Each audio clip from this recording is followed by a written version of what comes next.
যুব মোর্চার উদ্যোগে দেশব্যাপী চলছে নব মতদাতা সম্মেলন। তারই অঙ্গ হিসেবে ত্রিপুরার 60টি বিধানসভা কেন্দ্রেও চলছে যুব মোর্চার মতদাতা সম্মেলন। প্রত্যেক বিধানসভা কেন্দ্রে মন্ত্রী বিধায়করা উপস্থিত থেকে নতুন ভোটারদের স্বাগত জানিয়েছেন। মুখ্যমন্ত্রী ডক্টর মানিক সাহা বর্দোয়ালি মণ্ডলের সখীচরণ স্কুলে নব মতদাতাদের নিয়ে আলোচনা করেন।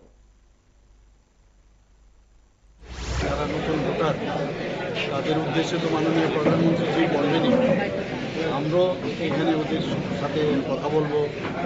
আগামী দিন নবভারত, নতুন ভারত তৈরির জন্য ওনাদের মধ্যে কী চিন্তাভাবনা আছে, দেশ সম্পর্কে ওদের কী চিন্তাভাবনা, রাজ্য সম্পর্কে ওদের কী চিন্তাভাবনা, এই যে একটা ইন্টারাকশন ওদের সাথে আমরা করব এবং তাদের যে লেজিটিমেট যে রাইট, যে ভোট দেওয়ার যে বিষয়, সেটা ওদের যে অধিকার সেই সম্পর্কেও ওনাদেরকে আমরা অবগত করব।